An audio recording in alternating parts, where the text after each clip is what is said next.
오늘 함께 보실 하나님 말씀은 잠언 13장 23절 말씀입니다. 읽겠습니다. 가난한 자는 밭을 경작함으로 양식이 많아지거니와 불의로 말미암아 가산을 탕진하는 자가 있느니라. 아멘. 오늘 말씀은 일반적인 상황보다는 특정한 일, 본문의 표현을 따르자면 불의로 말미암는 일을 염두하고 쓰여진 말씀으로 보여집니다. 가난한 사람이 자신의 삶을 이어나갈 수 있는 방법에는 세 가지가 있다고 생각하는데요. 첫 번째는 국어를 하는 것이고, 두 번째는 노동을 하는 것이고, 세 번째는 범죄를 저지르는 겁니다. 세 가지가 세 가지 중에 유일하게 정상적인 방법이라고 말할 수 있는 게 노동밖에 없죠.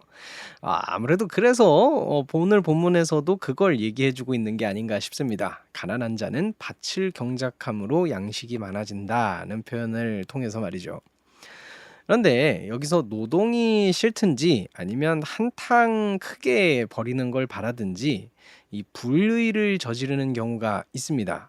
이게 세 번째, 앞서 말씀드린 세 번째 범죄입니다. 그중에서도요, 오늘 말씀의 이제 하반절을 좀 보면 이렇게 나와 있죠. 불의로 가산을 탕진한다. 뭐 이런 얘기가 있잖아요. 요걸 조금 염두해 보자면 이 범죄가 범죄 중에서도 도박을 의미하는 게 아닐까 이런 생각을 해볼 수 있습니다. 물론 가난한 사람이 아니라 돈이 이미 많은 사람이 도박에 빠질 수도 있어요. 그런데 본문의 맥락을 좀 따라가 보자면 불의로 가산을 탕진하는 자는 가난한 자로 보입니다.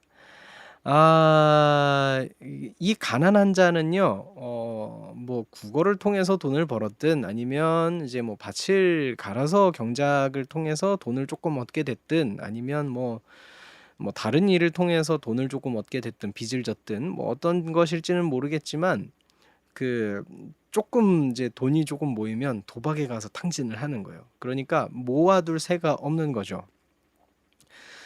이 사람은 아무래도 국어도 좀 못 팔리는 것 같고 노동을 하는 것도 너무 이렇게 힘들고 하니까 싫었던 것 같습니다. 그러니까 어떻게든 쉽게 돈을 벌 수 있는 방법이 없을까 고민을 하다가 도박에 빠졌을 수도 있고 아니면 도박 자체가 가진 중독성 때문에 뭐 빠졌을 수도 있죠. 뭐 적어도 이 사람은 도둑이나 강도가 되는 범죄를 저지르지는 않았지만 쉽게 돈을 벌려고 하다가 혹은 이제 그 쾌락이 주는 것에 빠지게 돼서 이 도박에서 헤어날 수 없는 상태가 되어 버렸고 결국은 가산을 탕진해 버린 게 아닌가 요런 추측을 해 봅니다. 조금 더 추측을 해 보자면 이런 말을 이제 성경에다가 기록해서 남길 정도로 이때 당시의 사회에서 어떤 도박이 문제가 됐었던 건 아닌가 요런 추측도 해볼 수가 있겠죠. 어찌 됐건 이렇게 가산을 탕진하는 걸 보면 쉽게 뭔가를 잃어보려고 하다가 오히려 그나마 있던 것조차도 모두 빼앗겨 버린 게 아닌가 생각이 들어집니다. 조금 힘들고 돌아가는 듯 하더라도 올바른 길을 선택할 수 있는 제가 되기를 소망합니다.